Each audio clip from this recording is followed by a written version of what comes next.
Hello everyone, welcome back to another episode of Teach, Sleep, Repeat. This is a summer special, Hayden. Whoa, Dylan. You said my name, so I said yours. I did. How you doing? Yeah, I'm good, mate. I'm Good. very, very good. Excellent. You've never called me mate before. That's quite nice of you. Oh, well, I'll never do it Really again. lovely. For anyone who's new listening, we are two primary school teachers from the UK, and it is our summer holiday. That's why I said it's a summer special. Most people take a little break in the summer. We're desperate though, aren't we, for attention? Really desperate. We said, should we have a break? We deserve it. We've earned We'd this love break. one. We'd love a break. Nope, sat here, sweltering the hot room. Yep. And all for those Recording 5 again. streams, this podcast. So if you're listening, we appreciate you. We did just make a funny meme, though. Oh, yeah. Enjoy I that think it's one. funny. But no doubt the algorithm will completely tank it whilst it shoots my meme that took me 3 seconds to make into Nothing to do with millions us. and millions of views. It's the algorithm, all right? We're great. Unbelievable. Unbelievable. How have you found the first week of the summer holidays? It's just great, isn't it? Yeah, it's lovely. I just love it. And you knowing that it's not normally, you're either thinking, oh, I'm back in next week, or you're thinking, oh no, I'm halfway through. I'm back in soon. But at this point, it's like endless time. It feels like endless time is left until we're going back in September. It's great. This is the one time every year, I think, where teaching's at its absolute perk. Absolute top peak best time to be a teacher ever is that first week of summer when you realise you've still got 5.5 weeks left. And it's summer. It's literally summer outside. It's nice. You can go for a walk. Like we're taking the kids to the park almost every day because it's just 30 seconds down the road. They're loving the swings. It's just like, oh, this is why life is nice. This is the 1/12 of the year where I get to actually enjoy life completely. So it's been really And we really finished good. on a 2-day week. We did. Which was great. Yeah, So, that was nice. How was your last week? Your last 2 days? That was fine. Yeah, I mean, my normal week is 3 days, so it's like, but it was really good. I think again, classic thing for teachers right now that everyone's talking about, and it still makes me get a bit of the ick. I'm not gonna lie when people post their like tables and tables of presents and stuff. You've always I've said been like this that, though, haven't you? before. Yeah, I did it myself my first couple of years, so I completely get it. And I've said before, I don't. Anyone who does it, I don't think you're being rude. I'm not going to get caught up. No, not at all. I'm not going to get caught up in that thing where I now disagree with something. So anyone who thinks it is awful, it's like, no, obviously not. But it just gives me the ick where I just see like posts and posts of lots of gifts. So I did something slightly different. Just out of interest, I want to unpick your brain. Why does that give you the ick? I don't know. I don't think it should. I think I'm not necessarily right in this situation. It just gives me the ick where... Like, I know there are kids out there, and I know there are kids in my class who would have loved to give me, like, the most amazing present ever, and their parents weren't either interested or just forgot or don't have the money to do it. And I just hate the idea of putting on a pedestal gifts because it kind of is putting on the pedestal the children who gave you the gifts, and you're laying them out, like, in your classroom sometimes, and I just know there's going to be a kid in your classroom who see that and be like, oh, I wish I could have given them something. But, again, that's just me. I don't think anyone's actively thinking that at all. I think they're just very, very grateful for the There gifts might be they've a got. valid point in that, but it is you, so probably not. Yeah, completely. It's me overthinking everything as always. So when I got my gifts, what I did was All in the bin. Sorry, kids, I'm not part of this. This is give me the ick, straight in the bin. No. Monetary value straight to charity, please. So what I did instead of like the middle ground was I said, oh, thank you so much, thank you, and I just put them under my desk. So by the end of the morning, I couldn't get my feet under my desk. With like 15 beers. You were stamping on them. It's such a weird muddy situation. feet. In no other situation would 15 beers be acceptable in front of my room. I know, isn't it funny? And one of my kids came up and said, are you going to get drunk? And I was like, this is odd. This is really weird, this situation. One of the kids came into me and said, here's your lunch. And it was a bottle of whiskey. I was like, oh my God. I don't even like whiskey. Take it back. Take it back. Well, didn't someone give you a bottle of whiskey, but it was for you and me? Yes, literally. that is the one. So for context, anyone listening, Hayden's in year 6, and year 6, obviously, end of a chapter, end of school, always a big thing. And apparently Hayden was telling me someone gave him a bottle of whiskey, but said it's not just to him, it's to me. I'm a year 4 teacher. I know, yeah, but you taught them 2 years ago, and they know because we have a lot of banter. Yeah, don't we? I know. So they know we're an item. They know we're an item. We're mates. Said it again. But no, I thought when you told me that, I was like, oh, that's sweet. What's the best bit about the gifts, though? Because I know you want to talk about this. It is 100%. It's not even the gifts. It's like it's the end of the year when it's like a bittersweet thing. It's double-sided because I genuinely do get sad on the last day when I think of all the kids who you spend so much time with. I think it's hard to quantify how much of a relationship you build with these children. And I think if you're not in the teaching world, you can just be like, oh yeah, it's sad, and like brush it off. But actually, you do really make a bond with a lot of these kids, and you're spending 8 hours a day with them. Yeah. More than most of their family members will spend with them, or their extended family anyway. And I try and make school a special place for them and make sure they enjoy it. So the idea that comes to an end, they're sad sometimes, I'm sad, but I always try and play the role of, it's like, year 5's going to be amazing. I've said this before, Yeah, it's really a good big it thing. up. It's good that we're finishing because you get to do the next thing. Yeah. But the best thing for me about anything I receive at the end of the year is the cards and the notes and and there's just one boy, he didn't get me anything. He came up to me and he said, my parents forgot your thing and so I have to give it to you on the first day back. And I was like, look, don't worry about it, because I thought, a bit of me thought maybe just hadn't got something he wanted to say. Sure. I was like, mate, don't worry, it's literally not about that at all. I was like, did you have a good year? And he was like, yeah. And I was like, cool, that's all I need to know. And he went back, and then the same boy at the end of the day, and this is how you know it's real with a kid, because he was crying. Aww. But not loudly, not making a show, just sat on his table, almost like crying to himself. And I'm like, oh, that's a real cry, because he's sad. Yeah. And then when we were saying goodbye to everyone, and he saw his parents, he just turned to me and gave me a hug and said, have a good summer, Mr. Price. And I was like, that is, I'd love Maltesers, but that's better than a packet of Maltesers to me. I'm really grateful for everything I got. I got loads of gifts, loads of There's something about that, chocolate, isn't there? loads of fruit. But it's those moments. Little sentimental moment. I had a very similar one, actually. A boy who in my class, obviously year 6, like you said, it's a bit different because I go into a new school and all that. And everyone's different in terms of like being tactile, right? Like that kid obviously wanted to give you a hug, and not any other day in the school we'd normally be like, no, because it's just not a thing. Yeah. But on that last day and their parents are in front of you, it's like, obviously if you're I'm going to give you a little hug, Yeah, like, of just course. a pat on the shoulder or whatever. And there's one boy in my class, it literally melted my heart, because he's not like that at all. He hates being touched. He's very much like, no, he's always like that. He doesn't like other kids touching him. He just likes his personal space. And he just, no words, just ran up to me right at the end of the day. And like double arm just gave me a massive, like just really clearly wanted to squeeze. And I was like, oh, this is killing me. This is killing me. This is killing me. But it was just so and it's the sweet. context that makes it even nicer, isn't it? Yeah, Like like you he said, clearly just meant it. And it was like, I don't know. It was very special. Yeah. And I I think teachers get a lot of flack for end of school gifts. Like, we're not in control of it. It's a lovely thing that parents just want to show gratitude for. Yeah. And I can promise you there are absolutely no teachers out there who expect anything. No. So when we are, posting pictures or talking about gifts, it's just a celebration. It's just a thanks. We're very grateful. Yeah, just saying thank But we you, don't literally. expect anything, No. obviously. And I try to make that as clear to the kids as possible. Yeah. So that no one ever feels bad, like you did. And that's exactly what I do every year. I'm just like, I promise you, whether you give me something or not, I'm very grateful, but it's not that I'm here for. However, Box of Heroes, yes, please. Thank you. Loads of chocolates. Listen, I am not here for it, but that 4-pack of San Miguel will go down lovely under my gazebo in my garden. That'd be really nice. Well, I don't know if you saw on the field on the last day, we did something really special for year 6s this year. We hired in an inflatables company. Oh, brilliant. And we got loads of inflatables. So we had one bouncy castle. Sure. We had like like gladiators. We Yeah, stand on yeah, the podium yeah, and yeah. whack each Oh, other I didn't off. see that. That's cool. So good. And then like an obstacle course one, you have to run through it and just race. Yeah. Race for Well, at least the weather was lovely. Oh yeah, and it flipping rained. Couldn't believe it. It was a nice sunny day, and then we went out and it absolutely poured down. Did they have fun though? They had so much fun. Yeah, sometimes it's even more fun with the rain. Yeah. Well, we got to the point, right? It was raining. We were like, come on. We were holding out hope. And we said to the kids, like, come on, we'll just stay here. It'll be all right. It'll be all right. It's going to stop raining. And it just got harder and harder and harder. And then after about 10 minutes, the staff looked at each other and we were like, we've got to call it. We've got to call it. So we got all the kids. We're like, come on, kids, like get your shoes and your bag. Everything's all soaking now. Yeah, Get they're taking everything. their shoes off. Yeah, because on the bouncy castles, all the shoes are wet, their socks are wet. Let's go in. And we lined them up. And just as we started to go in, genuinely the rain just went, boop, and just stopped. And we all sort of stopped. We all froze for a good 10 seconds. Everyone was like, is it? Is it? And then when it didn't come back, we're like, all right, off you go. And they're like, yeah! Like running back onto the inflatables. And that, guys, is the perk of a Church of England school. Thank you, God. Yeah, that's exactly what it was. We all thanked. Yeah, no, it was just so fun. Oh, that's awesome. And there, again, like we said a million times, that's the stuff they're going to remember, whether we like it or not. They're going to remember the fact that they had the inflatables, they were going to go inside, the rain cleared, and they ran back, and like the best thing in the world possible. They'll always remember the time when I had to go and sit on a bench for 5 minutes because we were playing with the vortex. Everyone's got them at school. I don't know if they do actually, but at school we got those vortex howlers, those like rugby ball shaped things with like a rocket back. A rocket back in. You lob them and they whistle through the sky. Yeah. One of the kids going in my class, like one of the sweetest kids ever. We were just messing around and she lobbed one at me and just got me right in the you know where, and it hurts. Oh my god! I had to take a knee.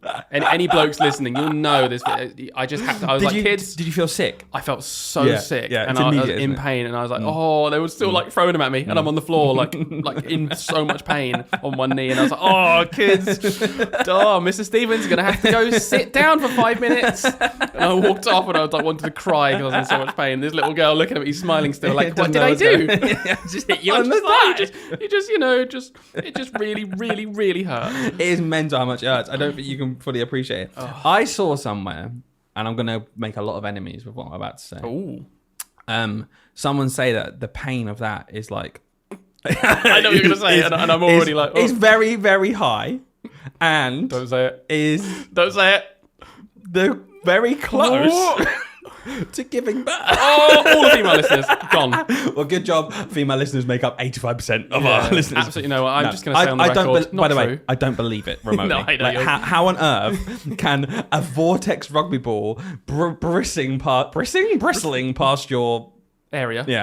hurt as much as pushing a child out? I know. Yeah. It was like 5 minutes of pain. Complete rubbish. But Compared to, like, 10 I minutes like of to pain. say every now and then just to see We're winding you up, girls. We're just winding to you see up. the reaction, but I think it Yeah. can't be true. Yeah, can you it? provocateur, It can't be. honestly. Well, do you know what else happened? Go on. Which comes around very rarely, and I absolutely love it. And I don't know what you like about this, and it's the Olympics. Yeah. So the Olympics is on at Paris at the minute.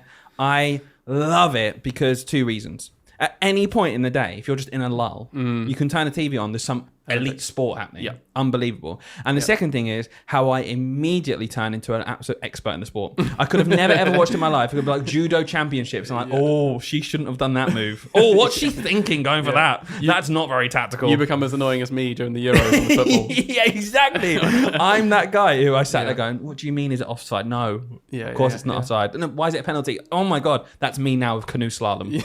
Yeah. I'm like, oh, that canoe slalom. I think they've gone quite fast down that part of the rapids. Like, I have no idea what I'm talking about.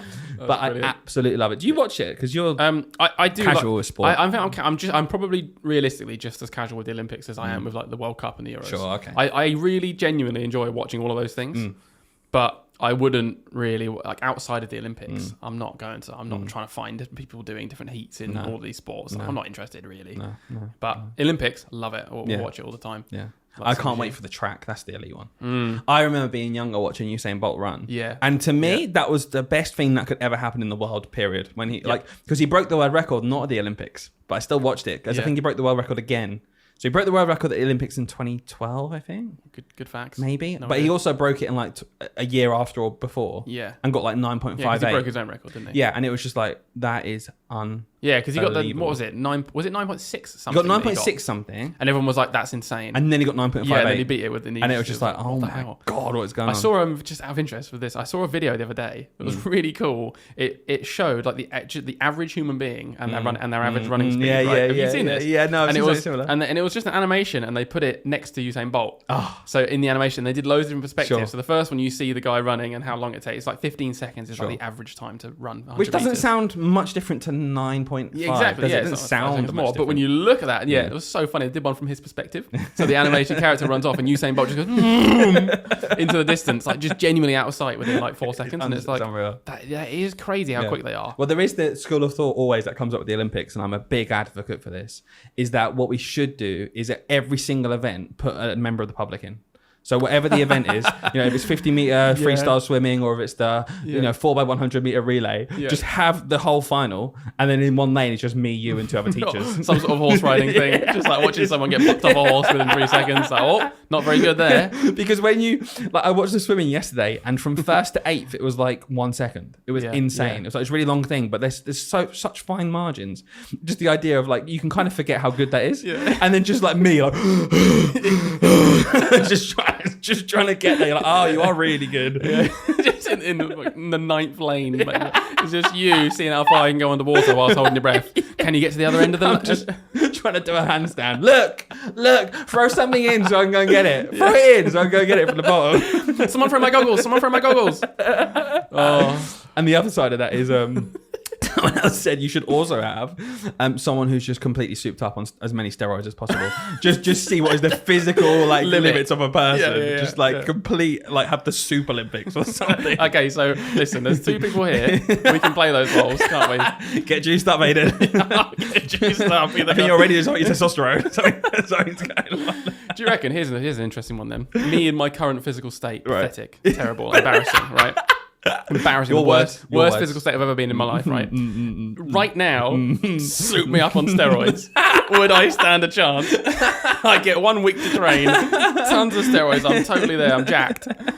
Would I stand a What would chance? the analogy be? Would that be like having a supercar engine inside of like a Fiat 500? Yeah, I guess so. Yeah, yeah, something like that. Or would it be like it'd be a like supercar with a Fiat engine? yeah, yeah. You Oh, got, yeah, like, I 10 like miles that one. That makes me sound like I look good. Yeah. Yeah. I was trying to think, what's it when both are bad? It's like having an old banger with an old engine, and you just put premium fuel in it. Like that's it. Yeah, but okay, old banger, old engine, but you hire Lewis Hamilton to drive.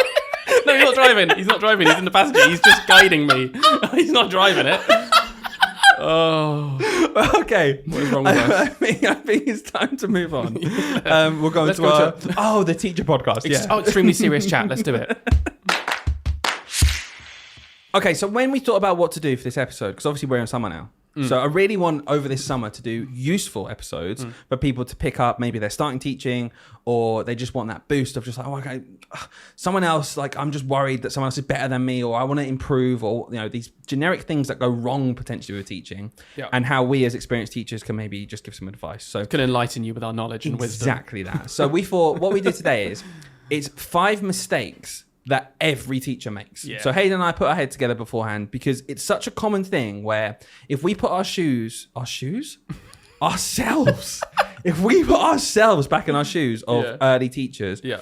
I remember making these mistakes thinking, oh my God, I'm the worst teacher ever. When will I finally stop making them? And do you know what? Spoiler, never. Yeah. Teachers yeah. always make these mistakes. They're so common. So first of all, hopefully you listen to them and you go, oh, everyone does this. But then secondly, what does happen with experience is you kind of learn how to overcome them. Yeah. So we're going to talk Doesn't about mean they that don't as well. happen, but yeah, I guess you make them less. That's the Yeah. idea. So Hayden, we've put together these 5. Yeah.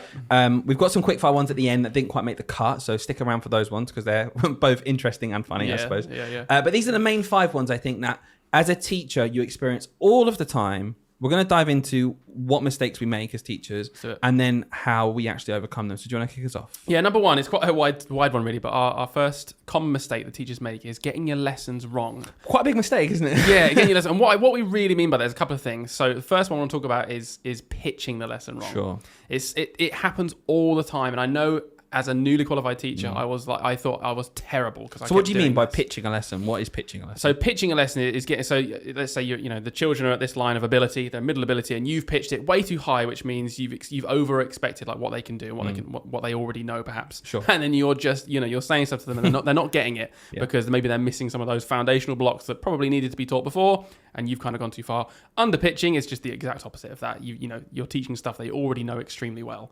So getting your pitch wrong, that happens quite a lot.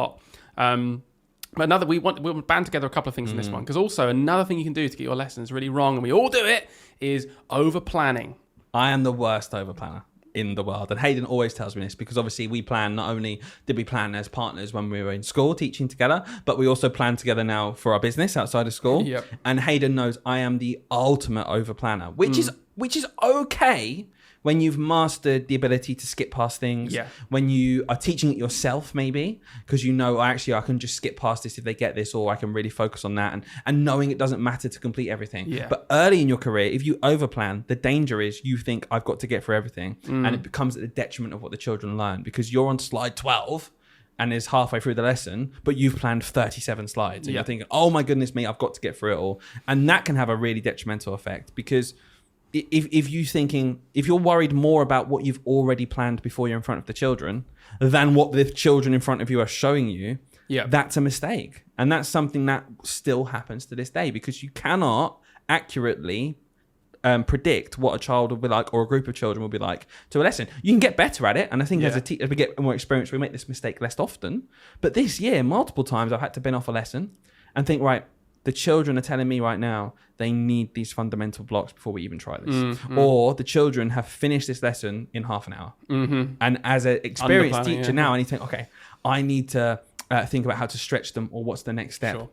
So I guess that's kind of encapsulating how we can get over it as well. Yeah. Well, there's a fine line, isn't there, between, I think, over planning too many essential steps, right? Where you're like, I actually need to do this, and then I need to do this, and then I need to do this, but there's not enough time to do it. There's a fine line between that and over planning with the mindset of I'm planning for all possibilities. Sure. It's sort of like, I'm going to plan this because if they get to this stage and we've got time, I'm going to go on to that. But it's like an but it's optional- all right if I don't get there today because I'm not. It's not essential. I think that's the difference, isn't it? And I think that's what you do more of when you become experienced. You sort of think to yourself, what are the actual bits I need to get done today? And you think, is that too much? So if you're trying to avoid this, Hayden, where do you think the intervention or the teacher has to step in and be like, okay, cool, this is how I'm going to react to this? Do you think it needs to be something they're thinking about when they're planning? Or do you think it's okay to overplan or underplan even, or do whatever, pitch it, just have a go, and then the reaction has to come during the lesson? I think where can we do this? Sure, I think a bit of both. I think when you're planning, if you do good medium-term plans, good long-term plans, I think you can be a bit more secure in yourself. Like you might be over-planning because you haven't got a really good long-term idea of where you're going, and then you're sort of cramming too much in when maybe you didn't even need to anyway. If And you then had you get a to the good end of the plan. term, you've got like 3 lessons. Yeah, spare. and you think, oh, actually, I probably didn't need to do that. So if you've got a really good long-term plan, I think that can be a good start for getting your mind in the right place of how much you need to be putting in each lesson. I think good on that as well is always try and plan into your medium-term plan some flexi time. Yeah, So don't fill your whole medium-term plan, especially with something like maths, which is so fundamental to lead on from one thing to another. And I know if you follow White Rose, they have these consolidation weeks built in. And I don't necessarily use them for consolidation. I use them more for if I want a small step to last longer. Exactly that. And if I want, okay, I've taught a lesson on Tuesday and you know what? They just need another lesson. I don't have to worry so much because I know my medium-term plan, I've got that spare bit at the end of the term. I can shift everything forward and I can just move that next lesson to tomorrow. Well, those sorts of plans, those sort of written plans, like, they should be adaptable as well. I think we get, that's probably maybe a slightly different point, but we do kind of get sucked into the idea of those plans are like gold and solid and you've got to stick to them. No, you don't. Like at our school, we've made it very clear that your medium-term plan is just kind of a record of what you've done as much as it is where you're going, and you can change them across the term. So, you know, when we plan maths, we always leave two lessons in the term that are just, we don't plan them at all because we're like, we're probably going to need that space Something somewhere. might happen. And if we don't, if we get to that week, then we'll either shunt everything else forward and be like, oh, well, maybe later on in the term we'll need it. Sure. Or we'll think, cool, we've got an extra lesson. What should we plan in this week? What should we do? Or it's the Christmas fair. Yeah, exactly. Or, you know, something always happens. comes up. And it's just, that's how you minimize the effects in your teaching. I suppose linked to that, a really, really important point that I was so scared to do. And I remember this vividly where it took me longer to overcome this as a newer teacher. Sure. Was the idea of, like, basically off the back of what you've just said is being flexible. I really struggled with moving on for the sake of it. And I would think to myself, okay, well, I know the next thing in this, on the White Rose progression is I've got to do this next. Even if my kids, through the whole lesson the day before, had shown me they're not secure on something yet. Even if they'd shown me, actually, there's a building block, a fundamental part of this. If we're doing rounding, these kids can't even count 10 past 100. They can't count 100 past 1,000. They can't bridge it. They don't understand it. Even if they showed me all that, I'd be like, oh, but I do have to move on tomorrow to estimating on a number line, which has nothing to do with their needs, nothing to do with what they've shown they actually need intervention from me as a teacher from. I know that. And as a teacher, I'm still making the mistake and the worry of, oh, I've got to go into my next medium-term plan. So do you think, is that a mindset or does it have to come from SLT? Or is that something you just have to learn as a teacher to be more, I guess, solid with and confident? Well, look, you know, one of the teacher standards is about being adaptable. Exactly, right? yeah. But I think that's one of the most important ones. And I really do think, yeah, me too. I think that does come down to nailing that teacher standard. And just think about, you know, what's the most important thing? I think you just need to stop. My advice would be, because I think we do this more now, is just stop, honestly, for 10 seconds and think, what is actually the highest priority for the kids right now? Yeah. Is it that I follow the plan that I made? So that's kind of one of the big points here Dylan sort of made there, just to summarize, is moving on with your lessons because you'd pre-planned to. Sure. And it's not necessarily the right thing to do, but you've spent all the time making the smart notebook and you spent all the time making the worksheet. So I've got to move on now. It's the next day. And just stopping for a second and thinking, what do these kids actually need? And not being too worried about that kind of whole year plan of, oh, if I do this, I might not get a lesson for shape later in the year because I've shunted everything back. You'll do what you need to do. Genuinely, it always works out along the way, and just be adaptable in the moment. Scrap that lesson, scrap that next lesson if you need to, and do another lesson. I do it all the time, especially in maths. I'm always thinking maths here. I'll do a lesson and think, no, that just wasn't enough. Do you know what? I'm doing this whole lesson again tomorrow. I'm going to just kind of move on from where we were today, and then, you know what? Everything else gets shunted back. And because in my medium-term plan, I've left a couple of lessons blank anyway, it's not even a problem. And if it was, I'd be like, oh, well, something else has to go later on then. I'll deal with that when I get there. And I think a theme with this is when we're talking about how we overcome this, which you've just explained really well, it does get easier with experience. It's one of those things where I know it's frustrating, especially if you're early on in your career and you're thinking, I have just put, honestly, more time than you'll ever put into planning a lesson because you're at the start of your career. You realize it's not what the children need that day. That is so disheartening. Yeah. But it is also like a sunken cost fallacy. It's like, yeah, you know, you have spent 2 hours on it. but the kids don't need it. So you Yeah, are wasting time now by using it, whether you like it or not. The kids don't need it. With experience, what comes is off the top of my head at this point, I can kind of make stuff up and give the kids what they need at having Sure. taught for 8 years. Mm. Earlier on, you just have to put maybe 10, 15 minutes into just checking up White Rose again, looking at your resources, thinking, what do they need next? That with experience will become easier. Yeah, and speak to experienced teachers. You know, we put that as one of our points. Yep. Speak to them, talk to them. You don't feel like you're alone. Just go and talk to someone. Because I'll tell you what, if someone's been teaching 10 years, I guarantee they've experienced this loads of times. And they'll probably be like, oh, don't worry. They might even just calm you down a little bit if you're worried about skipping something. They might just literally say to you, don't worry, because we'll do this, this, and this later. And you know what? We'll squash those 2 lessons together later in the year, probably. Yeah. Because it's fine. Yeah. Don't Do think you you know have what's the to do it ultimate yourself. version of making me realise that it is okay? There's more flexibility than you think. What's that? Was during COVID. Oh, yeah. Because so much stuff got, the kids were off school for so long. Sure. And you know what? In the long term, yeah, there were impacts. I'm not going to pretend Sure, there weren't of course. impacts, but we managed. Yeah. Like we did manage, and actually kids came back and they did learn, and we caught them up on so much stuff. And it was like, oh, you can adapt. We can adapt and teach children differently to what we'd originally planned, because that was the ultimate messing up your plan. And it made me realise that, you know what, if I have to do one extra lesson, it's really not going to mess up their education. I'll be able to work around it. Yeah, absolutely. Anyway. That's exactly it. And it's so micro when you actually zoom out. Yeah.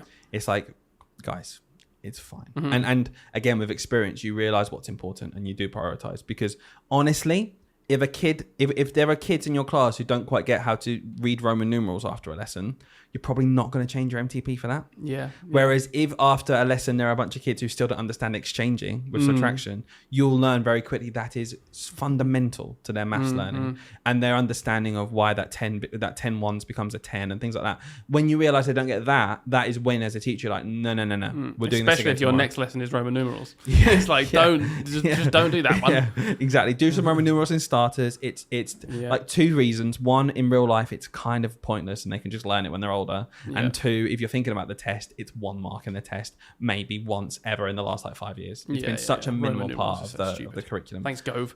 Anyway, I think let's wrap that point up. Should we move on to another one? Yeah, definitely. Yeah. So do you want to do the second one? Number 2! And I want to talk about this one because I still make this mistake today, 8 years down, constantly. And even though I think I know how to do it, I still find it so hard. So hopefully people can relate to this. It's using the TA effectively. Yeah. What's a So, TA? A TA is teaching assistant. I always think back to Mr. P and his brother on their podcast. They call them assistant teachers, not teaching assistants. And I'm just like, that's Assistant switched just to the teacher. yeah, the old like the office. But it just puts them on a pedestal because I think they do need to be. Yeah. But I found incredibly hard the idea of managing. And if anyone's listening to this podcast, which most of you will be, I'm doing that inverted commas thing where you say managing because you're kind of the manager of the classroom as the teacher. Yeah. And when you're given a teaching assistant, whether that's for half the day, 1 lesson, the whole day, whatever it is, you are their manager in terms of you need to decide what to do with them and use them effectively. I always remember when a TA referred to me as our line manager, deadly serious once, and I was like, oh, I guess I Kind of. in a way, like, I guess so. I'm sure on their contract they have a line manager like the head of year or something. Yeah, but they called me it, and I was like, and they were being serious, and I was like, oh, they Yeah. actually do sort of see me as the I'm Yeah. managing this classroom. But when you think about it from their situation coming into the classroom, if you say, "Oh, I'd love you to work with these guys, please, today," yeah, sure. Like Yeah, that's they've not part planned of for your this, job. have they? Yeah, So, exactly. yeah. So I think that's something I really, really struggle with, and I think you've always been better than me at this. And I think, in general. yeah, but just ever. I think a big part of my worry with this is I'm an overthinker. I worry that people I'll come across in a way that's bad. I don't want to come across like a manager who's bossing people around when it's not my place, but it is. It is my place in this in a room to be like, no, I've got to do this, got to do that. And it always fascinated me because at the start of my career, I wouldn't have been anywhere near where I was without a teaching assistant. And I thought I was very timid, but I was very lucky that I had amazing teaching assistants who didn't need direction. They'd been doing it for 15, 20 years. They just came in and they honestly nodded, smiled, and just got on with what they knew they needed to do. I kind of drifted through because of that. And then since then, if I've ever worked with a TA which needed more management or didn't have that experience, I've actually been really bad at managing them because what I want is someone who's done it for 25 years, knows the school better than I do, and just cracks on with it. Yep. And that's where I'm really weak. So, what would be your advice to someone who feels like they're not using their TA effectively or that's a big part of their development? Sure. Okay. A few things you can do. It depends on the type of person you are. So if you're Dylan this first bit of advice probably isn't for you in terms of just talk to them, right? Because I reckon you just didn't want to do that. That's the point, isn't it? Just actually talk to them. And when I say talk to them, I don't mean in the lesson time. I think that's a very common mistake teachers make, which is only actually communicating with the TA in the lesson. It's like it finds even 5 minutes before or after the lesson or sometime outside of the classroom to talk to them adult to adult, not with the kids around, of this is our plan. Which follows on to my second point, which is I think you need to actually have a plan. I think, again, it's a common mistake teachers make. They don't actually genuinely put some time into thinking, what do I specifically want my TA to do today or this week or whatever, and write it into your plan. If you write a medium-term plan, you could write it in. If you don't do that and you're just thinking about it, you could put it on your smart. I don't Post-it know. note on the but whatever. But you need some sort of plan, and I think it's more respectful to go to them as an adult, a trusted adult, and say, we're a team. This is what we're trying to achieve with the kids this week. My role is this as teacher, and I want your role to be this. What do you think? And have that dialogue as well. You can avoid the whole feeling like you're coming across bossy by not just saying, these are my demands, do them. And a bit more like, this is the plan, what do you think? Because the chances are, if you do that, they respect you and they'll probably agree with you anyway, and they might actually make a really good suggestion if it's wrong. And do you know what? It is embarrassing when, one of your teaching assistants who, like, I feel like I'm good friends with a bunch of teaching assistants at school now. I've been there a long time. I feel like I've got to overcome that initial awkwardness. But I still am embarrassed when they say to me, anything you want me to do? And I'm like, not really. Like that's kind of embarrassing because honestly, you've listened to this bloody podcast, the amount of times we talked about all the stuff we've got to do. There's always something someone can do to help you. There's always something. And you either just don't know in that moment, or you don't want to tell them because you don't want to tell them what to do because you're not over that thing yet. And for me, at this point in my career, it's more the second. I just don't know what to give. I've not planned it properly, and that's my detriment. And that's a mistake I always make. And luckily, again, they're really experienced. They're like, oh, cool, I'll just read with some kids. Like, I could have said that. I could have just said, oh yeah, can you read with XYZ because I know they haven't read much. But I didn't even do that. I just went, I don't know, actually. It's embarrassing. I think a lot of teachers will palm it off and say, oh, I'm just really independent. I like to do everything myself. Whereas I kind of see that. I used to say that, and I kind of see that now as an excuse of like, actually, you just haven't done the managerial role. You just haven't done it because you could definitely just plan to be like, actually, I'm not going to do these 3 jobs because I know that if my TA's got some time, I can give that to them, and if not, I'll do it afterwards. Like you can definitely plan around them, but you've got to consider them from the ground up. Something I felt weak with, and I think again, I don't want to keep saying this in every point, but with experience, you get over the awkwardness, I think. Yeah, you don't. But, that's just me. But also, my other point is, this is one with experience. Actually, experience hasn't helped me hugely. No. You need to put effort in for this one, I think. And you just need... I know what to do. I know I need to plan it better. But I still just don't. I think of other things. And it is someone's job at the end of the day. And I do feel bad sometimes when I'm just like, I don't know, because they come to me looking for direction. If my line manager did the same thing to me, I'd be like, what is wrong with them? All the time. If I went up to my head of year and were like, what are we teaching next week? And they're like, I wanted to know, really. I'd be like, oh, really? Yeah. So it's the same thing. Like I'm being a bit of a loose cog, I think. So. Last bit on this one, but just a story. My first ever TA, a man called Mike, who I'm still friends with. He's a lovely, lovely man. But he's probably the nicest man I've ever met. He's just so lovely, isn't he? Yeah, really, really lovely. Nice. But he was a bit more experienced than me at the time. But I always remember him being really gratuitous and generally like happy and positive, because it was in my NQT year, my newly qualified teacher year, my first year of teaching. And I was still writing plans. You know, when we had that, I think for our first year, maybe it's just our school, but we still wrote down weekly plans. Yeah. I think I might have done it on my own back, actually, because I still didn't feel confident with planning. And when we did, we had quite a lot of observations, and we had to write them down. So I still wrote weekly plans, though. Just loose ones, and I'd always write one for him, and just to show him that I was like, oh, you're like part of this plan, and part of this classroom, and I'd be like, here's your weekly plan. These are the kids I want you to work on this week for these sorts of things, and he'd always be like, wow, thank you so much for this. He wasn't like, oh, tell me what to do. I'll do what I need to do. He was so grateful because he was like, oh, I've been considered. Like, I'm part of this classroom. I'm not just the TA that comes in and the teacher just kind of ignores me because they're already mid-teaching, and I just have to go and sit with some kids that I think might need help. Which is what often happens, I think. When we don't plan for it. Anyway, but talk to your TA, make a plan for them, involve them, treat them as your equal. Don't look at them as your subordinate. Otherwise, you are going to be having that relationship where they're like, oh, bloody boss telling me what to do, like, and not considering my feelings. And then you'll have a great time with your TAs. Absolutely. Good advice, Hayden. Number 3. That was me. Number 3. Okay. This one's kind of one from you, really, but actually both of us. Being consistent in what you say. I guess the mistake is not being consistent. The mistake is not being consistent in what you say. And we're talking both ends of the spectrum here. When you are promising something to the children. As a reward for whatever. You know, it could be on a whim. It could be like a big class reward you're building up to. Because quite often it is on a whim. It's like you just need to do something. Yeah. So you're just basically just being manipulative in that moment. To be like, oh, I'll just give them Dangle a carrot, please. Dangle the carrot. If you're offering it, you got to do it. And it's the same with the sanctions. You know, if you're saying this is the consequence to this thing, kids, and then you don't do it, I think that's one of the worst things you can do. You can lose a class's respect, and their behavior can go to pot. Well, this is why quickly. Why it's such a common mistake is you can get short-term gains from doing it. Yeah. So if you say to them, guys, come on, if you concentrate, we'll have 10 minutes extra play. Yep. Immediately, you know your class will be on it, and then the 10 minutes extra play can be battered down the road. Yeah. I did this with my kids this year, right? Completely made this mistake this year. So anyone listening going, oh, Dylan talks about behavior management. It's something he feels like he's quite good at. Yeah, I feel like it's one of my strengths. I did this year and it was awful. Go on, then tell me about it. It was very simple. We do times table Rockstar at our school. And I set up throughout the year, a couple of battles against other classes. I did it with your class in year 6. Yeah. So it was year 4 v year 6. I did it with a couple of parallel year 4 sets. So year 4 children against year 4 children. And it was towards the end of the year. So I wasn't batting off too far, but I think it was towards the end of term 5, maybe just before the half-term break. And I said to them, okay, look, we're going to do a battle. If you win this battle, you'll get extra play time. We'll do 10 minutes extra play. We'll go out before or after, wherever, at the start, at the end of the lesson. Immediately, oh my gosh, yes, I want to do it. Like loads of them went home and did like, honestly, 5 to 10 times more times table Rockstar than I've ever done before. And I was like, oh, that worked, because all I really cared about was them doing some times table Rockstars. Like if they won or not, I don't care. They wanted to win, and that made them do their times table practice. Awesome. And it was before the times table check, and I was like, I just want you doing this times table stuff.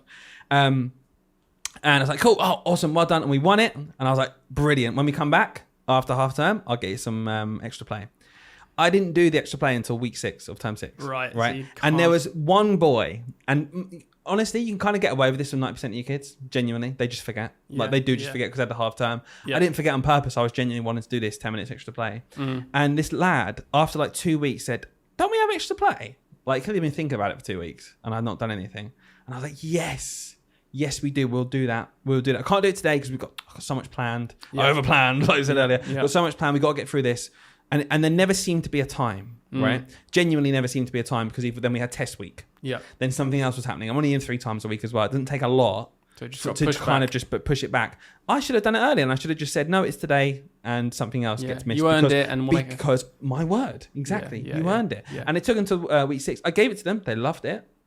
But that was bad from me. I shouldn't have waited that long. If I'm going to use a carrot or like a stick, like I'm sure you're going to go into now and explain about the detriments of that.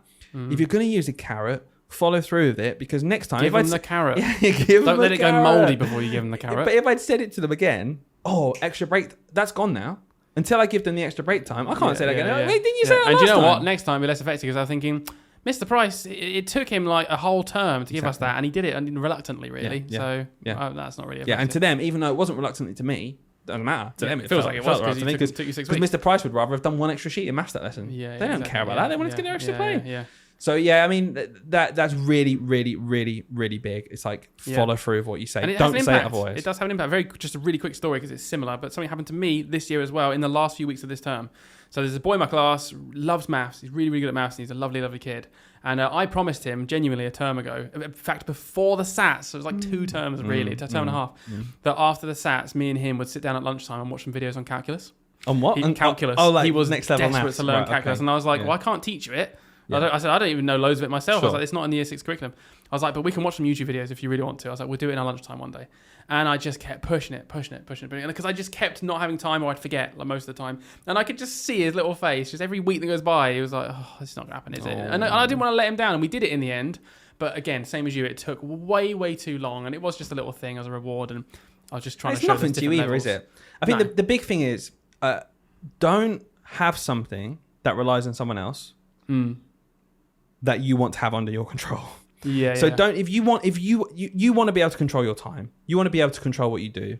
You don't want to keep that kid in at lunchtime, because it means your lunchtime gets ruined. Okay, so don't pass that on to someone else's choices. Don't say to your class, if you don't do this work, we'll stay back at break time.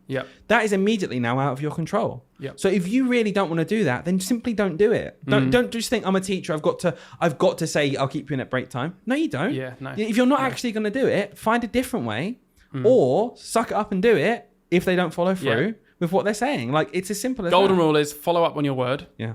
And then I guess the advice from us is try not to do things on a whim. Try not to say like big rewards or sanctions on a whim. If you then you're going to be out of control of of that time. What you can do instead is just have really clear rules in your classroom. Have really clear policies for how they can get rewards. If you really want to be that kind of teacher, be like, these are some things you can do and you'll get rewards for it. And it's established and you know you're in control. And equally with the sanctions, here are the clear sanctions. This is what will happen, and I'll follow through with it. And you're in control of it again, so you can choose what those sanctions are. It doesn't have to be your lunchtime. What are your thoughts on rewards for behaviour and stuff in general? That's a big question. Just while we're here, like, because this mistakes. Because do you know what? I don't think they're a good thing. I think behaviour, expectations, rules should be ground zero. Sure. Expectations. Expectation ground zero. That is what I expect. Like, I don't think someone doing the bare minimum of their work, behaving nicely, should be massively gratuitously rewarded by something. I think it really depends what school you're in. I think that applies to our school. And does it depend what people within a school as well? Very much so. I think, that we can think of it in our area. There are some schools where behavior is very, very different. Sure. Right. And I think you just have to have different carrots in different schools. Like, our school is very average, and we've got really just average people, average children. It's a very nice kids. If anything, behaviour is very good. Behaviour is really good. I don't want to say it. I'm trying to make something sound really good. But it is. Our school has really, really good behaviour. So for our school, it's an expectation that you're doing the right thing all the time. But do you not think everyone could benefit from that? I think so. I just think that it's very idealistic. I reckon that there are some schools out there. It's like, great, continue living in your great idealistic world. But in our school, that can be your expectation all day long, but it doesn't do anything. So we need to put reward systems in place to get them to that expectation. So I think it is. I think it's bad. It's detrimental to have that kind of reward system in a school where the kids are already really well behaved. Sure. Because it's like, no, like in our school, if we did that, we don't, we'd be like, well, no, actually, because it's the baseline to just be respectful and nice and behave really well and do your work. And then rewards come from going above and beyond. Above and beyond. Can be exactly consistently amazing. That's when rewards should be I think if we did in our school, then I agree with your point. Then it's like, it's not necessary. Well, I'm just thinking of, like, I've heard things before of very common people listening to this might do it. They might have, like, reward boxes and stuff like that.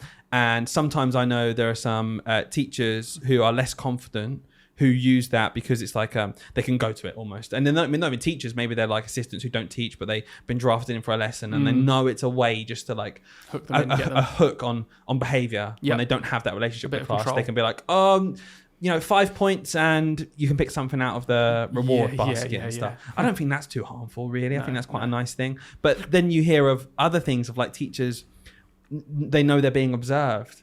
And the day before they say, right, kids, if you behave really well, put your hand up all the time, show all the good things, you can get a couple of, sweets after. I've got some chocolate I'll bring in. With that, I'm just like, oh. It's an awkward one. I think that's just top-down pressure. Yeah, and I think the problem with that is less again on the teacher, more on the environment of the school where observations are placed on that pedestal. I think that's a whole different point. There's the one analogy that always comes to my mind, which is I think quite a classic one, and maybe some of these guys are thinking of it already, which is against the reward systems, which is that you got a class and your worst behaved child in that class gets rewards for just being like everybody else. Sure. That's when I am always like, I find that argument difficult because I'm like, without the carrot, would they just constantly be a nuisance? Maybe. But with the carrot and them then getting a reward for not throwing a chair in that day or something where it's like no one else does this. It's an expectation. It's just how many other people is that detrimental? That's what I mean. I'm like there's that. I always think there's those really good kids who can go a whole year and get no rewards because do you know what, they're just good all the time anyway. So nothing stands out from their behavior. And then you've got those couple of really naughty children where it's like when they have a good day, everyone's like, wow, you're so good, and praising them. And you can imagine those other kids are sat there like.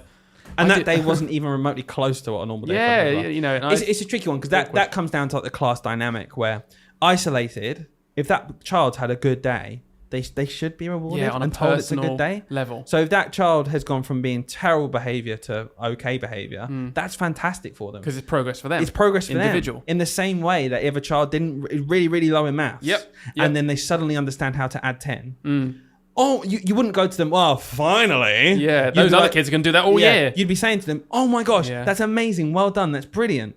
And then if you did that in front of someone else who could already do calculus and they were like, oh, well, that's amazing. I would think I'd be within my rights, and I turn to them and say, come on, it's good for them. Like it's not good for you. It's good for them though. So I'm going to praise them. And why is it different with behaviour? I don't know. I guess it's because everyone deserves praise. I guess is the point. So even those kids That's in what I mean. in the So- maths analogy, yeah. I wouldn't be like, come on. I'd probably be like, you're amazing too. Yeah. But you if can do they these were things. if they were like almost looking at the person and be like, well, that's easy. Then you'd explain. Then I'd Yeah. be like, guys, they can't. Everyone's do on it. their own journey. So Yeah. you know, not throwing a chair, although it makes a good meme and stuff.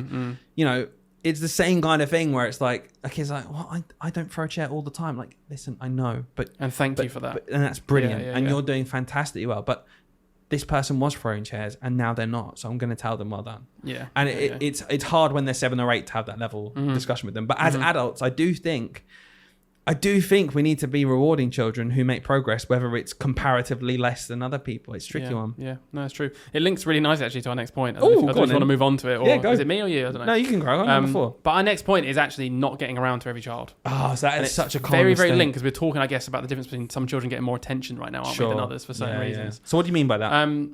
Okay, so what I'm talking about is not having anything in your classroom in place that kind of allows a fair representation Right. of everyone, like their voices all being heard and things like Right. that. So So there's there's always like- going to be yeah. the loud. By definition, there's going to be a child who speaks the most. Everyone who your works in a class. school or a class right now could probably think of 4 or 5 names of children who probably spoke more than half of the time. Yeah, in the your ones class. that put their hand up for absolutely everything, and it's like I'm not saying it's a bad thing, but they just interact more. They want to speak more. They want your attention more. Whatever. And as a teacher, that can be fantastic because you're just like you're just begging for some conversation that Yeah. isn't from your mouth, that's from Yeah. one of their mouths that maybe someone else could jump off. And those kids are amazing at doing that. But what's the problem? So the mistake you can make is forgetting about the other kids. It basically is, on the harshest level. That's how I'm going to say it. Is Yeah. just forgetting that there's other kids in there, passive learners in the room, Sure. shy children, people that still deserve your attention and love and support and care, but they're just not necessarily as active and loud as the other ones. So I think that's the mistake, really. typically shy, quiet girls. Typically, there's some boys who obviously fit into that as well. Yeah. But what you have is you're absolutely right because you have the academic people who love it. They got their hand up answering questions. They're working really hard. They're engaged. You've got then you think about your typical, and I'm getting quotes, naughty children who are looking for attention in a different way. They make that you need to tell them, okay, right, focus. Then you've got the children who struggle, who aren't naughty but they just struggle. You Yep. need to give them attention because they won't get through anything. Yep. And suddenly you've gone through these 4 or 5 groups of children who are getting your attention. Yeah. But out of your 32 in your class, there will be 4, 5, 6 Yeah. who don't fit those, who kind of just crack on with the work, kind of a bit stuck, but don't put their hand up for any help. Yep. Just try and crack on, a bit quiet, don't put the hand up. And those kids, genuinely, if you don't actively do something, I would go a week sometimes without Yeah. talking to them Well, in the lesson. So we had training years and years and years ago, and it's really there's the odd training you get as a teacher where it just completely sticks with you for whatever reason. I'll tell you why this one stuck with me. It was training on something called the hidden child, and the idea was that in your classroom, every classroom has a hidden child, and essentially it is if you ranked them in order of how much interaction they get with you, it's the one at the bottom. And this whole training was about being just actually conscious of that and being really aware because it's so easy to just totally ignore it in your subconscious and not realize that you're not interacting. And I remember sat there in this training thinking about my class at the time, and the activity was basically to try and work out who your hidden child was. And this was like halfway through the year, and I realized that I reckon I'd interacted with that child during lesson time less than 5 times that whole year. Wow. Because they never put their hand up. They're just one of those kids, extremely passive. They never ask for help. They never, their body language never is inviting. So but there's always someone else that is. So I was never drawn to them. And this was early on in my teaching career. And I think it stuck with me because I felt so bad. I was like, oh my God, that kid probably thinks I don't care about them. That kid probably thinks that all the other children are more important and they've got self-esteem issues, and I'm just feeding it, I'm fueling it, and I'm making it worse, and now they're going to leave my classroom, and I just went down this spiral of like, I'm terrible, I've done this terrible thing. But yeah, overall, the hidden child thing now, every single year, I make such a conscious effort to think, who is my hidden child, or who are my hidden children in this class? I am going to go out of my way to interact with those because they will not interact with me unless I do it, and I'm going to make them feel good. I'm going to say positive things to them. I'm going to like stop other children from talking over them, and I'm going to get them to do, I just really go out of my way now to interact with those. And all they children. wanted was a quiet life, and you've ruined it for them. Yeah, I made it You've worse. ruined it. Yeah. But it's absolutely true. And it's so common, and every teacher will do that unless they've had that epiphany like you. Yeah. And what's fantastic, what's amazing, is when, because I think that training stuck with me as well. I think it stuck with most people. Yeah. Really good bit of training. And there was I think it was 2 years ago maybe. There was a girl I very quickly realised was that hidden child who was just beautifully behaved, very quiet, middly, just cracks, can do okay. Yeah. Sometimes doesn't put her hand up when she's stuck, but has a go, like really good attitude, but never wants to disrupt anything. And I quite quickly cottoned on that she was that kind of person. And she reacted so well to that bit of attention that I feel like she didn't get that much. And so throughout the year, I'd be bigging her up like, that's fantastic work. Like, because it was really good work, but it was something I might not have seen before. I was like, oh, you're doing thank you so much for being so well behaved. You're going out of your way, basically. Yeah, thank you for trying your hardest. And if you ever start, make sure you can tell me, And she still wouldn't quite like doing that, but I'd go to her and be like, oh, you stuck on this? And she'd be like, yeah. And she'd want the help. And at the end of the year, Mum got me this really nice gift, really nice card. And it's when you get a card from the kid and the mum, like separate. Again, that hits different, doesn't it? And it's like, the kid was like, oh, thank you for my teacher, classic best teacher, all what kids do. And then a card from the mum was just like, oh, thank you so much, you've really boosted her confidence. And I'm like, oh, if I didn't actively go out of my way to find this hidden child and put my attention onto her, not all the time, but just more than nothing, then that wouldn't have happened. And that had a tangible effect on that girl's education. And she progressed more and became more confident and enjoyed school more because of the actions of the teacher. Yeah, I think this is becoming my favourite point of our top 5. So you're a teacher now listening to this, then you're thinking, I do that. Yeah. How can you help it? Yeah, there's loads of little strategies you can do in the classroom. You've probably heard of them, but ways that you can randomize your interactions to ensure that everyone gets a fair chance. Lolly sticks. I love lolly sticks. Just get 32 lolly sticks, put your kids' names on all the lolly sticks, and just pick them out of the pot. Every now and then when you want to ask a question, lots of kids want to interact with you. Rather than the same 8 kids putting their hands up and answering every question, just say to the children, after this conversation or whatever, I'm going to ask you this question. I'm going to pick someone at random so they all know. No one's like filling on the spot. And you're going to have a go at answering the question, then we'll pass on to someone else. So lolly sticks, making conversations with them are really good. And don't put the lolly stick back in the box when you've asked them. Yes, keep always it put out. it out. So by the end, you've only got one lolly stick left, and you know that person hasn't been asked something. I'm going to hand over to you with this one, but partner talk. So this feeds into lolly sticks because I quite often say discuss with your partners first to like formulate your answer, and then I'm going to pick someone out at random. Now, tell me a bit more about partner talk because I know you were like obsessed with this early on in your career. Well, because I can. So early in your career, you hear about partner talk and you think paired talk. You get told it's really important, and I completely agree. I think partner talk. Children talking to each other is vital when they're learning because there can be often too much teacher talk.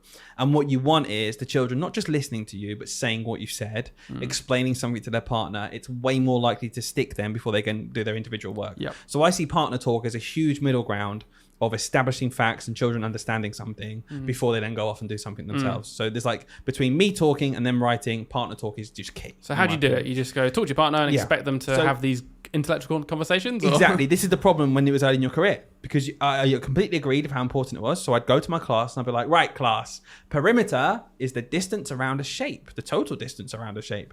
Tell your partner what perimeter is. And they go, perimeter, and do you know when they do that shouting thing? Perimeter, and some of them aren't looking at each other, some of them don't do it. Some are just fiddling with their pencil, there's someone's whacking in their ear. They're not even talking to each other. Not even talking to each other, or they're just parroting what I've said, and I'm like, oh, nice one. And I think to myself, oh, partner talk, awesome. They all remember what perimeter is now.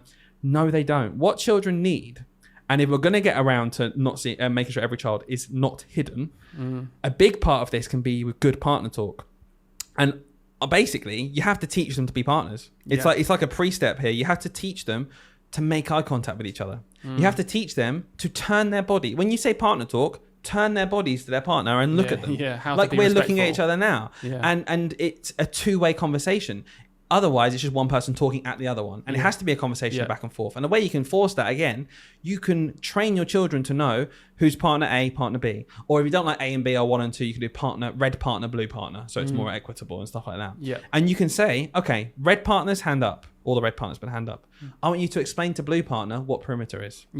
And then they do that. And then afterwards, you can say, blue partners, hands up. Someone tell me what red partner said.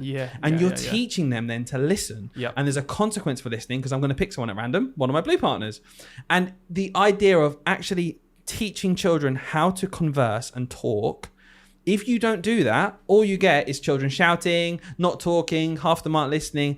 It might look and present like good pupil talking, and if someone walks through, like, look at all these pupils, they're not. They have to look at each other. And what you can also say to them to teach them is, okay, blue partner, explain the answer. Red partner, tell them why you agree or disagree. And then it just forces blue partners to be like, okay, I think the answer's 44 because you have to get the missing side first. And then partner red might go, I think you're right, but you're missing the units. You know, there has to be a because in there or something to... And I think teaching children how to be good partners means that hidden child, even if you physically can't get to them because you do have other needs you need to, that might be more pressing, well, at least you know they're getting something out of the partner next to them. They're talking. Definitely. They're part of a conversation. I think it's really powerful. Brilliant. Thank you for that. Yeah, no, absolutely. I think it's such a powerful tool if used correctly.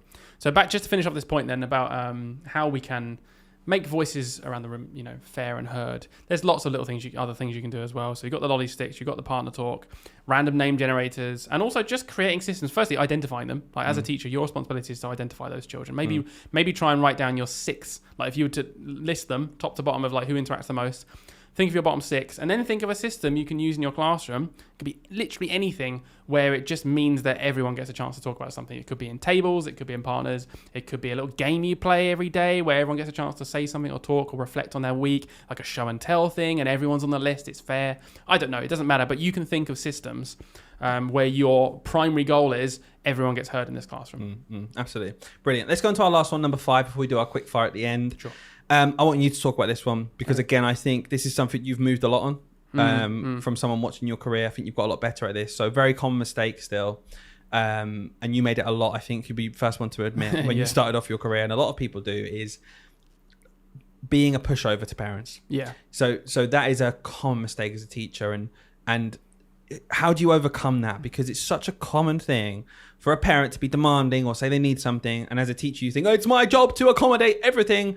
It's a mistake, isn't it? It is a mistake, and we're being careful with the way we talk about this one. You can probably hear it in Dylan's voice because what we don't want to get across here is like ungratefulness as teachers, or the fact, you know, forgetting the fact that we are serving these people. We are completely serving the community. Absolutely. Those parents, we are serving them because we're looking after our children in the day, and when we agree with that, and we think that's important. Exactly. But there is a line, because at the end of the day, we're humans doing a job, and we're paid for that job, and it's already completely filled with time. So I'll give you an anecdote, I guess, to start with. Really early on in my career, a parent who had a nice relationship with, so this wasn't an awkward interaction, but a parent came up to me and said, we're going on holiday over the Easter holidays, and we're going to be away for like the first week of term or something like that. I need some work for them. Can you like get all your maths to me so that they can do the maths on holiday?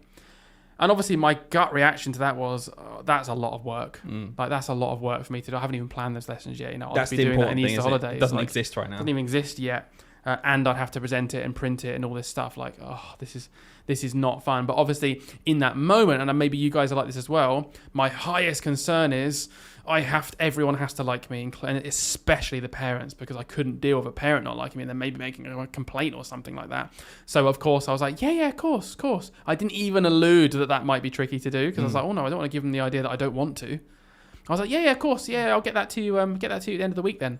Thinking, that's not a problem. Almost pretending as if it wasn't a problem, because I want to make them feel so comfortable. It's so important that they're really happy right now that I'm going to just take all these sacrifices.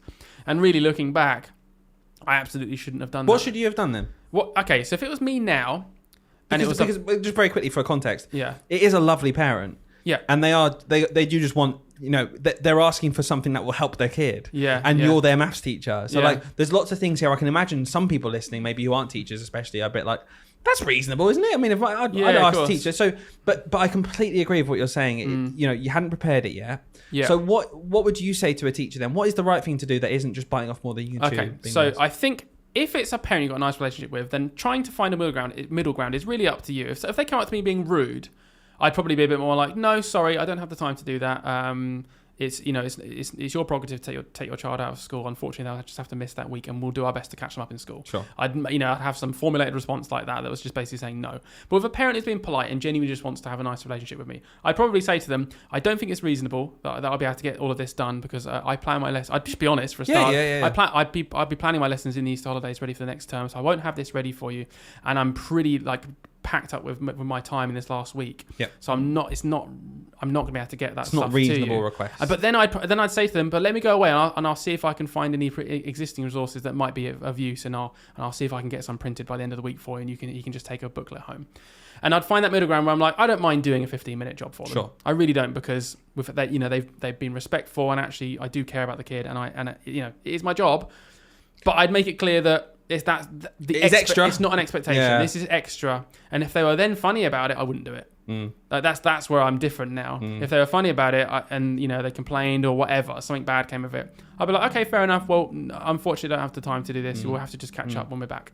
What about in general? Because I think that's really interesting. That's almost the hardest version for me, because it is very much almost within our remit. Like, we are their maths teacher. We don't want them to would it be easier for us to do that, because then we wouldn't have to catch them up? Do you know what I mean? Is it in the long run, is that easier for us? But it still has to be our choice, I think. It's our prerogative in the same way. Just as it's their choice to take their child out of the way. Because I wouldn't be turning around to them in the same sort of tone, saying, oh, would you mind actually just not taking them out for that week? That'd be really great, thank you. Or they're going away for that week, and actually he always hands the books out, so could he just come back to hand the books out? Or could he hand the books out now? Or can you think of a solution in your free time to do this, please? Thank you. So I think a reasonable, I think what you got to remember in your head is, right, and this is like interactions in life in general, I think, if they're a reasonable person, then they'll understand your reasonable response, which is I can't, my time doesn't allow this. And if they don't understand that response, then they're not very reasonable people, and then you don't no longer need to pander to them. Like, do you care if they like you at this point? Not really. I wouldn't anymore. If there's a parent that's being rude and horrible to me, I'd be like,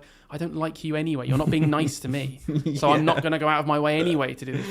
No, that's not how interactions work in life. And I would say this is probably the ultimate version of the tricky thing with a parent. Because if you think about other mistakes we make with parents sometimes, is accepting way worse. As an NQT or a less experienced teacher.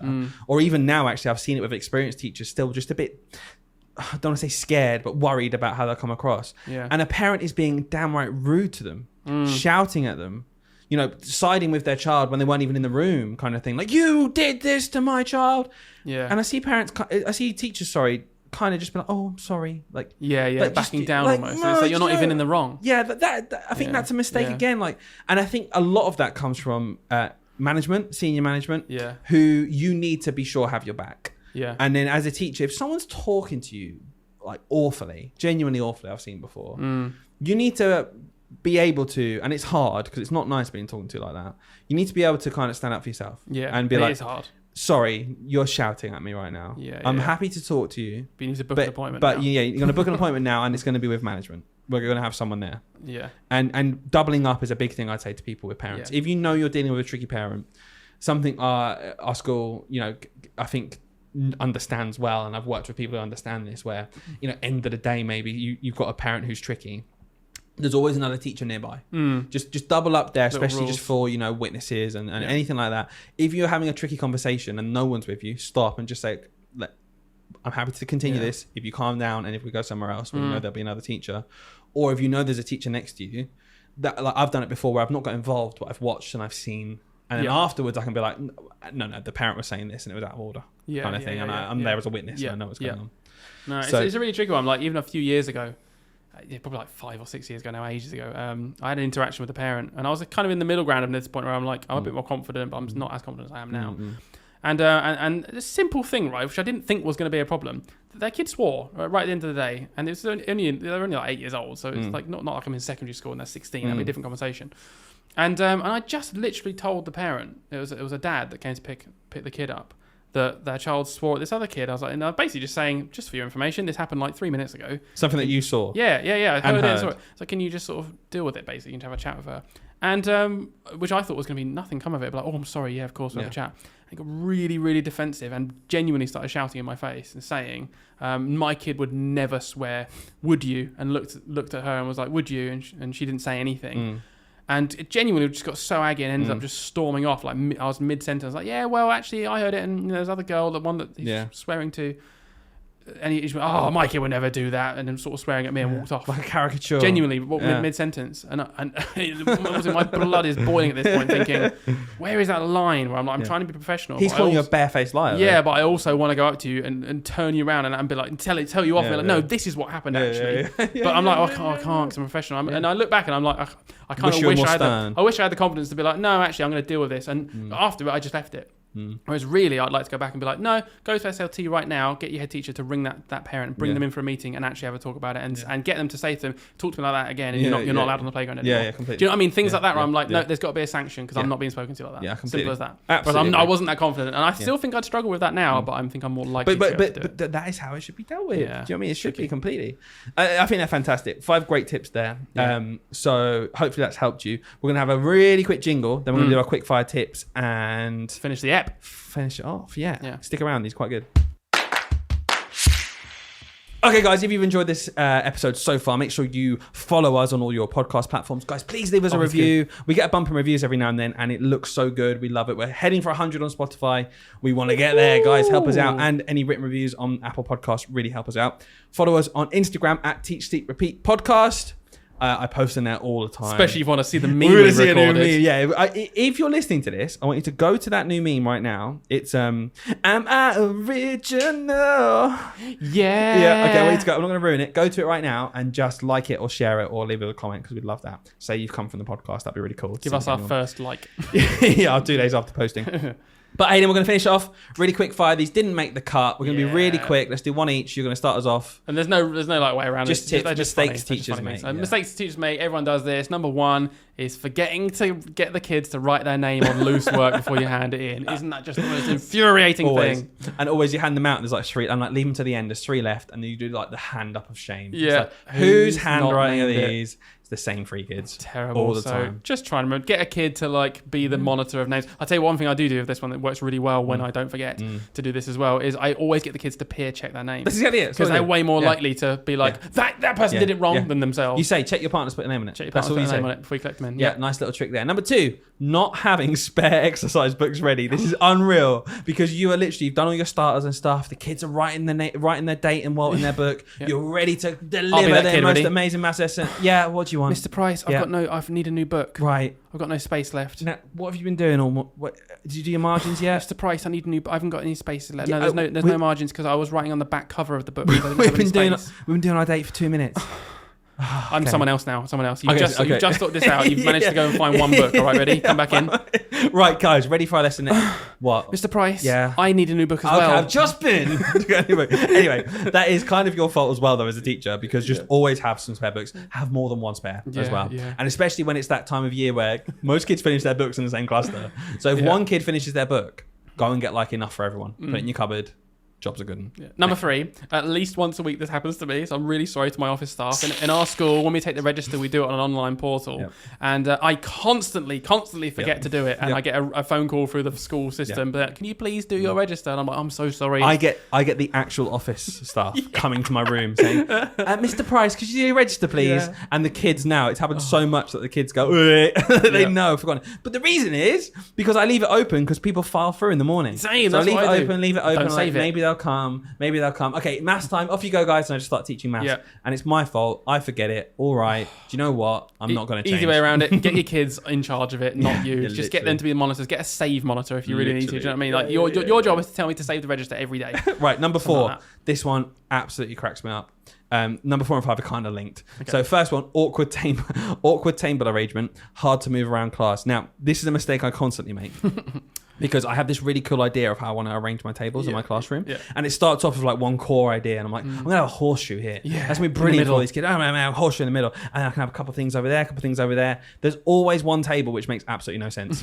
It's like facing the wall, like away from the board. It's like, look, the kids are just at a completely awkward angle. They're facing each other. Like, it's just terrible. There's not one arrangement of tables in my room which is good. There's always something left at the end which is bad. I don't know how to solve this problem. Honestly, the traditional way is the best. Just do it in, fours. Really? Just two tables together in 4s, or do the classic 3 tables making a 6. Just go. Old is best. Groups or rows? No other words. Groups. Interesting. Nice. Very modern. I prefer groups. Nice one. Yeah. Okay. Anyway, Last one. so that one's good. Yeah. Last one. Yeah. So thinking of the classroom in mind, quick fire tip number 5 is where you place the children. Especially when you know them. First, beginning of the year, I'll let you off. But when you know the kids and who they are awful with because they're mates and they'll just chat. Such a common mistake. Sitting in the wrong place. And specifically, really what I mean is you might be aware of this, but then suddenly you've got 2 tables. You're like, yep, I've separated Jimmy and Timmy. They're not next to each other now, but they're actually back to back on tables next to each other, which is even worse because now they can turn around and talk to each other. And it's just so much worse. Until it's in real life in front of you, you're like, this plan on paper looks fantastic. Yeah, on a bit of paper. Oh, they're on other sides of the room. No, they're in direct eyesight of each other. Yeah. They just look across 5 kids, talk still, disrupting everyone in between. You're just like, oh my God. So classic mistake get there. them there and then I always say to my kids, by the way, I say, new seating plan, I will change it immediately. I say to instructor because I don't want to sat down and be like, oh, this is lovely. And then suddenly I'm like, oh gosh, I forgot 2 kids and these 2 kids are together. I always say to mine, firstly, I change it once a term. I don't care what you do or what you say. I change them once a term at the beginning of each term, no matter what. That's just what happens. You can't change it sooner unless I want to. And secondly, I say to them, I actively try to avoid you sitting with your friends. If you're sat near a friend, it is a coincidence. Get over it. Like that is it. Because I hate the idea that some kids are like, oh, you sat them 2 together. They're mates. Yeah. It's out of my control. It's out of my control. I don't say it's my friends, and I come in, I'm sat next to you. Yeah. Oh, God. Good one. Guys, I hope you enjoyed this episode. A nice summer one. Did I mention leave us a review? No, you didn't. Leave us a review. Definitely leave us a review. Could, really helps us out. Send us a message. Yeah. Any stories, anything you want. If you want to be featured or shouted out. Done a few shout outs lately. Let me know. Message me on Instagram. It's me running Instagram, not this guy. He doesn't do anything for this podcast. He just turns up, and we're going to finish it there. Guys, have a lovely summer, and we'll see you. Well, we're going to carry next week because we want attention still. Yeah, it might do it if I edit this podcast for you and do a next one. Oh, yeah, he does do something, I suppose. Bye. Yeah. Bye.